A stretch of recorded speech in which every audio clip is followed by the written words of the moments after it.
Sebenarnya penting banget work life balance itu bagi mahasiswa sebenarnya. Tapi saya tuh punya premis sendiri. Jadi nggak semua mahasiswa tuh sebenarnya bisa melakukan work life balance. Kalau misalkan kita acuannya adalah soal kuantitas gitu. Kalau bicara kuantitas, masalah waktu tadi ya, pembagian waktu yang seimbang. Misalkan contoh, kita kuliah dalam 1 minggu selama 3 hari nih gitu kan.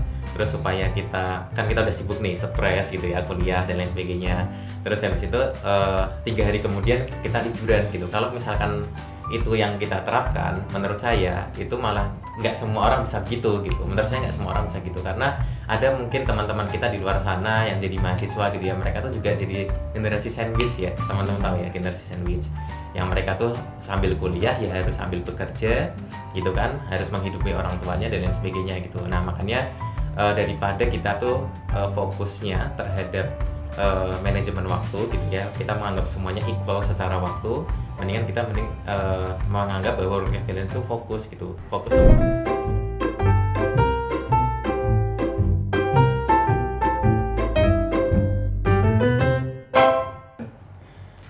Assalamualaikum warahmatullahi wabarakatuh. Hai guys, selamat siang, selamat datang di podcast Origami.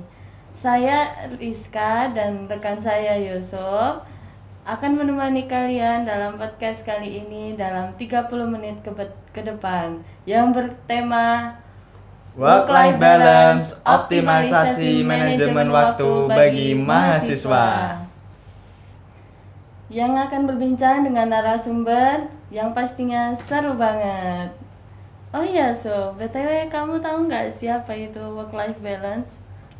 Kalau setahu aku ya Riz, work-life balance itu keseimbangan dalam membagi waktu antara kehidupan dengan pekerjaan. Oh gitu, kira-kira bisa nggak sih kalau mahasiswa itu menerapkan work-life balance dalam kehidupan kuliah? Jadi mereka bisa sambil bekerja atau bisa sambil ikut kegiatan kampus. Tentu bisa banget dong, pasti kan ada banyak banget nih tips and triknya agar kita membagi waktu tanpa ada masalah. Oke Riz, kamu makin penasaran gak sih? Gimana sih kita caranya untuk mahasiswa melakukan work-life balance ini? Iya nih Suf, aku jadi makin kepo dan gak sabar untuk tahu itu. Nah, untuk mengetahui lebih lanjut, langsung aja gak sih kita panggil narasumber kita yang bakalan nemenin kita di sesi kali ini. Mari kita sambut Mas Irfan Naufal.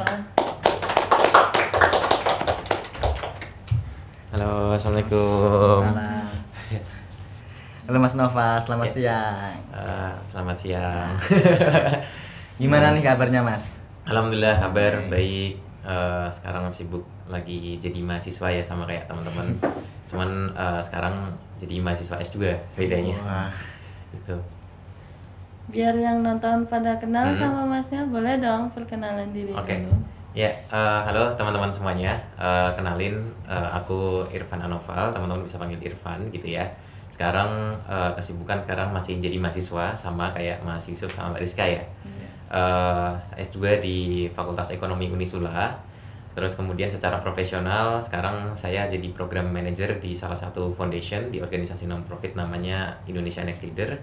Dan kesibukannya juga sekarang mengerjakan beberapa project terutama di isu-isu sustainability gitu. Apalagi? Nah, aku mau menanya sebentar nih Mas. Oh iya, sekarang ini kan lagi banget nih booming trend work-life balance di kalangan mahasiswa. Nah, kalau dari sudut pandang Mas Nova sendiri itu work-life balance ini seperti apa? Yap, kalau kita bicarain soal work-life balance ya, sebenarnya ini ada satu hal yang menarik karena kebetulan skripsi aku sendiri itu waktu S1 itu membahas tentang work-life balance juga salah satu temanya. Jadi sekarang itu kan kita hidup di zaman yang serba terbuka secara informasi gitu ya, ilmu pengetahuan dan lain sebagainya. Itu kadang-kadang itu membuat kita gitu ya, Gen Z terutama milenial gitu, yang mereka tuh aktif banget di dunia internet dan lain sebagainya itu tahu gitu loh kira-kira apa sih yang sebenarnya mereka tuh butuhkan, apa sih yang sebenarnya kita tuh butuhkan gitu kan. Dan salah satu di penelitian saya tuh waktu itu saya tuh tanya gitu, kira-kira apa sih indikator apa aja sih yang kira-kira yang menurut kalian sukses karir, yang disebut sukses karir gitu ya. Nah, salah satu indikator sukses karirnya mereka tuh adalah mereka tuh bisa punya keseimbangan dalam kehidupan dan kerja gitu loh. Nah emang masalahnya gitu ya, tapi keterbukaan informasi dari ilmu pengetahuan itu selain membawa dampak positif, itu juga ada beberapa dampak-dampak negatifnya nih gitu ya. Salah satu dampak negatifnya itu kita terutama ya generasi muda gitu ya, saya dan Mas Yusuf, Mbak Rizka juga gitu kan, itu kan kita sering kadang-kadang tuh membandingkan diri kita sama orang lain gitu ya. Kok ada orang yang umur 30 tahun tuh udah punya 1 miliar pertama gitu kan. Betul. Terus ada orang yang kerja kok sambil liburan gitu kan. Dan kadang-kadang kita tuh langsung telan mentah-mentah nih gitu. Kenapa ya kok mereka bisa kayak gitu, aku pengen deh seperti kayak gitu.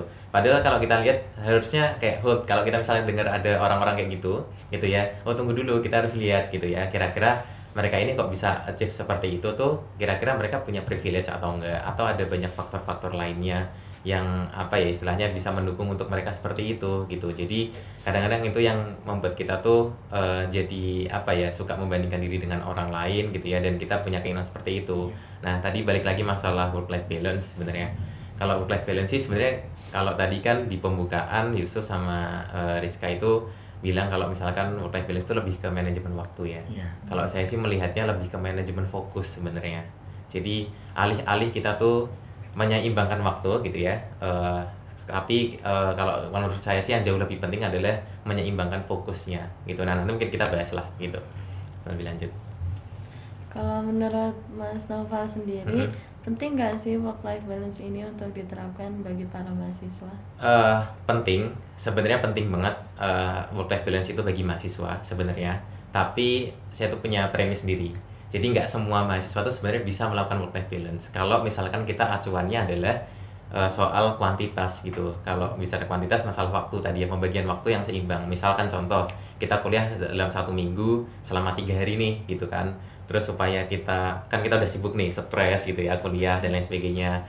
Terus habis itu 3 hari kemudian kita liburan gitu. Kalau misalkan itu yang kita terapkan, menurut saya itu malah nggak semua orang bisa begitu gitu. Menurut saya nggak semua orang bisa gitu, karena ada mungkin teman-teman kita di luar sana yang jadi mahasiswa gitu ya, mereka tuh juga jadi generasi sandwich ya, teman-teman tahu ya generasi sandwich, yang mereka tuh sambil kuliah ya harus sambil bekerja gitu kan, harus menghidupi orang tuanya dan lain sebagainya gitu. Nah makanya daripada kita tuh fokusnya terhadap manajemen waktu gitu ya, kita menganggap semuanya equal secara waktu, mendingan kita menganggap bahwa work life balance itu fokus gitu. Fokus tuh misalnya gini, misalkan nih kita tugas sebagai seorang mahasiswa apa sih, misalkan mengerjakan skripsi misalkan, kita juga butuh main kan teman-teman, butuh main. Nah alih-alih kita tuh membedakan waktu antara mengerjakan skripsi dengan dengan ketemu sama teman-teman, kenapa nggak kita gabungin jadi satu, kita integrasikan. Jadi kita sambil bikin skripsi bareng gitu ya, tapi kita sambil ketemu di coffee shop, di tempat makan, di kos temen. Nah jadi kehidupan kita sebagai seorang mahasiswa jalan, tapi kebutuhan kita untuk jadi manusia sosial, untuk bertemu dengan orang-orang lain itu juga jalan. Nah itu salah satu hal yang bisa kita lakukan lah. Nah nanti tipsnya kita bahas lebih lanjut ya gitu. Terus strategi apa nih Mas yang paling efektif dalam mengelola waktu antar kerja dan kuliah?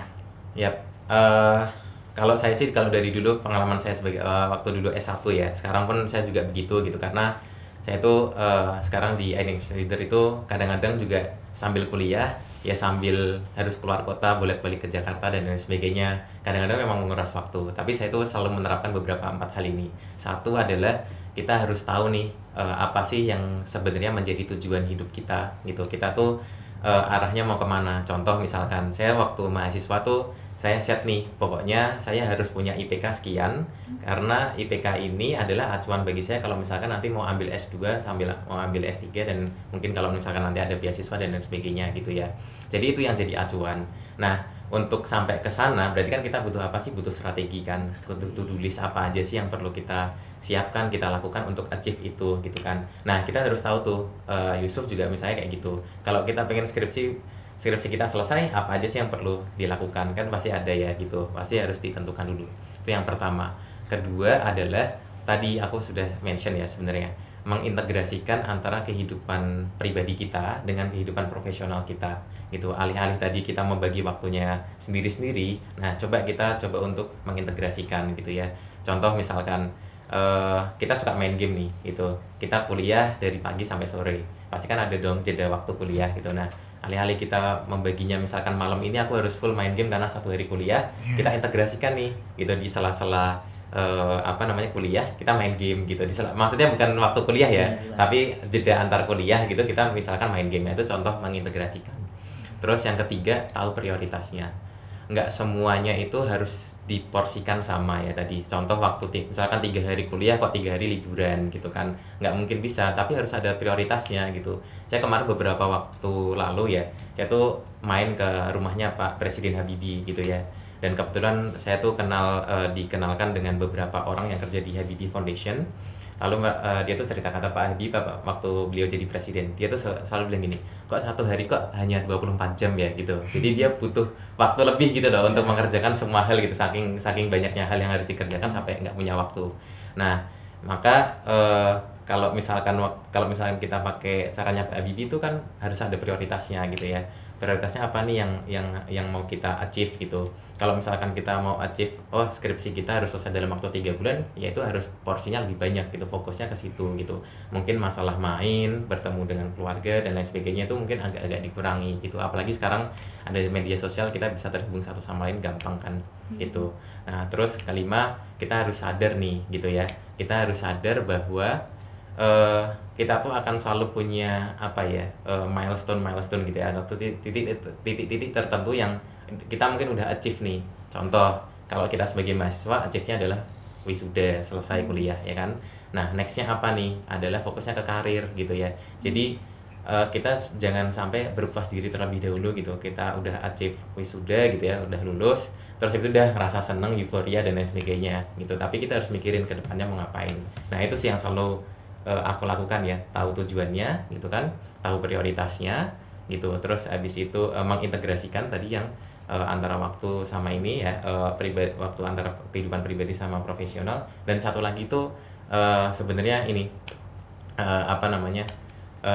coba untuk cari inspirasi dari orang lain gitu. Kira-kira waktu usia 23 tahun mereka tuh ngapain ya gitu.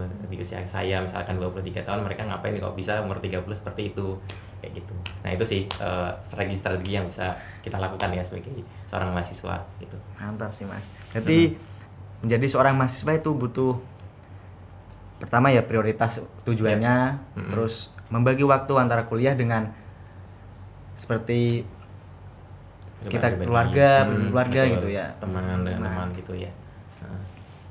Apalagi terus ada nggak sih rekomendasi aplikasi atau alat bantu yang bisa buat para mahasiswa supaya bisa mencapai work life balance? Yap, sebenarnya ada banyak banget sih teman-teman ya.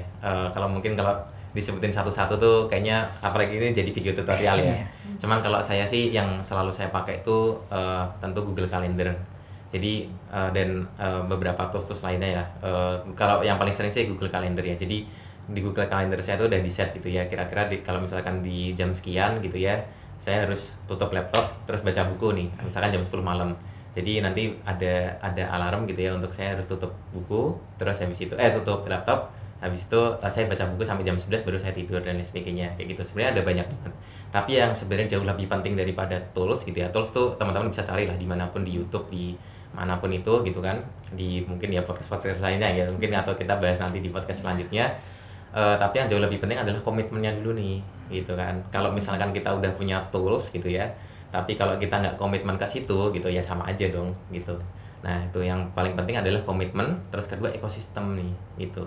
Ekosistem tuh hal-hal yang mendukung kita gitu ya, hal-hal di sekitar kita yang mendukung kita untuk work life balance. Contoh misalkan kalau misalkan kita kepengen jadi mahasiswa berprestasi gitu misalkan, ya kita berkumpul nih sama teman-teman yang punya tujuan yang sama gitu. Bukan berarti yang teman-teman yang lainnya nggak ditemani ya boleh berteman dengan siapapun, tapi porsinya itu yang kita kita bagi gitu ya gitu. Pak Rizka, kalau menurut Mas Noval sendiri, apa saja sih tantangan terbesar yang pernah dihadapi dalam mencapai work life balance dan bagaimana cara mengatasinya? Oke. Tantangan yang paling sering dihadapi itu ada banyak kejadian hal tidak terduga gitu ya yang sering kita alami. Ini contoh paling dekat ya, misalkan saya tuh kemarin waktu S2 ini, waktu S2 ini ya, masih S2 ini kemarin kan saya tuh punya set kalau misalkan saya mau ujian seminar proposal, pengajuan proposal riset saya itu di bulan Juli gitu ya. Tapi tiba-tiba minggu lalu hari Kamis tiba-tiba ditelepon gitu sama Kak Prodi untuk ujian di hari Selasa kemarin gitu. Nah, untungnya waktu itu saya tuh udah punya konstruksinya dulu ya gitu. Nah, itu kan kejadian yang tidak terduga. Artinya jadwal saya yang seharusnya di hari Kamis sampai dengan hari Selasa itu untuk hal lainnya gitu ya. Jadi saya prioritaskan untuk di tesis itu tadi gitu. Nah, makanya kalau misalkan memang banyak hal kejadian tidak terduga seperti itu, satu yang harus kita lakukan adalah kita harus punya metrik nih gitu ya. Harus punya metrik. Metriknya adalah mana sih yang paling prioritas gitu ya. Mana yang paling penting dan mendesak gitu ya. Nah, kalau ujian ini kan penting dan mendesak ya. Berarti saya prioritaskan nih gitu. Taruh di metrik paling kanan gitu kan. Ada juga mungkin yang penting tapi tidak mendesak gitu ya. Misalkan apa ya, misalkan kita bertemu dengan orang tua gitu kan, saya mau jalan-jalan dengan keluarga, itu kan penting ya sebenarnya, tapi tidak mendesak gitu, kita bisa reschedule, kita bisa di waktu yang lain kayak gitu. Nah, makanya itu kita bisa reschedule kayak gitu. Jadi menyesuaikan hal-hal yang mungkin tidak terduga sebelumnya, terus kemudian teman-teman bisa jalani itu gitu, sesuai sama tadi apa sih yang jadi tujuannya teman-teman gitu sih. Itu yang paling tantangan paling susah lah kalau misalkan teman-teman udah set waktu dan lain sebagainya itu. Wah, tidak terasa sudah 30 menit saja kita berbincang-bincang dengan Kak Nova. Sebelumnya terima kasih kepada Kak Nova yang sama-sama telah meluangkan waktu untuk menemani kita semua dalam upaya untuk mengoptimalisasi manajemen waktu bagi mahasiswa.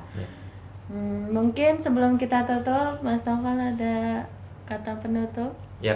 Mungkin penutupnya gini sih teman-teman. Kalau misalkan kita pengen menerapkan work-life balance gitu ya. Tadi saya sebenarnya sudah mention bahwa kita tuh perlu ekosistem gitu ya. Nah, saya tuh kemarin baru baca salah satu buku yang bagus banget gitu ya. Namanya tuh The Geography of Genius namanya. Itu buku karangan Eric Weiner gitu ya. Itu dia bercerita bahwa kenapa ya di sebagian wilayah itu tuh misalkan muncul startup gitu ya. Misalkan contoh di Silicon Valley lah, misalkan salah satu wilayah di Amerika sana lah. Nah, itu kok tiba-tiba banyak startup gitu ya, banyak kayak company teknologi yang maju banget di sana gitu kan.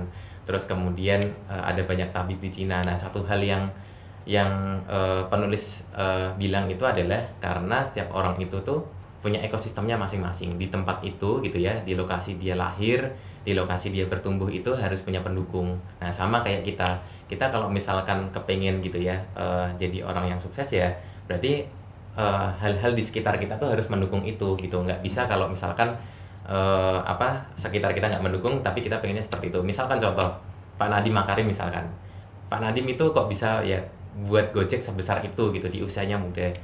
Kita tunggu dulu, kita lihat dulu nih. Ternyata Pak Nadiem itu dari kecil itu kumpulnya tuh sama orang-orang yang kuliahnya di Harvard University tuh. Nah, kita SMP kita kumpulnya sama siapa gitu kan. Makanya itu yang jadi pembeda itu. Jadi ekosistem pendukung itu perlu gitu ya. Terus yang kedua apa coba? Coba untuk prioritaskan juga minta doa sama orang tua gitu ya. Jadi saya tuh meyakini bahwa kebetulan Islam sama ya. Kalau dalam Islam itu kalau misalkan kita menghormati orang tua gitu ya, insya Allah akan banyak hal-hal keajaiban yang muncul gitu ya, sesuai yang mendukung tiba-tiba kita bisa achieve sebuah tujuan gitu ya. Kayak misalkan kemarin saya contoh waktu 2022 saya pernah kecopetan gitu ya di Thailand gitu. Hari H saya harus pulang, paspor saya itu hilang coba. Hari saya harus pulang, paspornya masih hilang gitu. Dan saya harus jadi saya jam 10 malam harus terbang, paginya itu paspor masih belum keluar tuh gitu.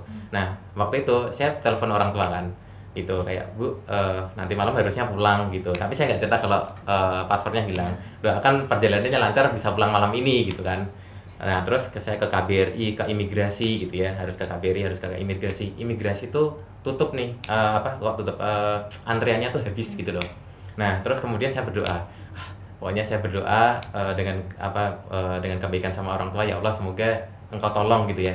Tiba-tiba petugasnya tuh bilang gini, saya mau keluar, saya bingung, tiba-tiba ada petugas yang datang saya itu gini, kamu mau ke imigrasi mau ngapain? Ini pakai bahasa Inggris ya tapi waktu itu ya. Intinya adalah mengurus kehilangan paspor gitu. Terus dia bilang gini, oh iya dah, tapi antriannya habis, saya bilang gitu kan. terus kemudian tiba-tiba digini, ya udah kamu antrian paling terakhir ya, antrian yang paling nomor terakhir, nanti kamu baru masuk gitu. Itu kan sesuatu yang tidak terduga, orang ini datangnya dari mana saya juga nggak ngerti juga kan. Nah makanya itu, jadi kayak ada banyak hal yang keajaiban yang kita tuh mungkin nggak bisa apa ya, mungkin secara logika mungkin nggak bakal dapat nih. Bahkan saya waktu mikirnya ya udah reschedule kepulangan, saya udah cari tiket-tiket gitu, tapi ternyata ada hal lain gitu yang menolong saya. Mungkin itu doa orang tua saya gitu ya, mungkin yang saya izin sama orang tua untuk semoga doakan bisa pulang malam ini kayak gitu. Nah itu sih, ekosistem itu harus didukung banget lah gitu, harus diciptakan, doa orang tua gitu ya, kenali diri sendiri, tahu tujuannya apa, tahu prioritasnya apa, sehingga kita bisa tadi achieve work life balance itu tadi itu. Mungkin itu sih Mbak Rizka penutup dari saya itu. Oke, mungkin cukup episode di kali ini. Tunggu episode di selanjutnya. See you. Oke, dadah. Assalamualaikum warahmatullahi wabarakatuh.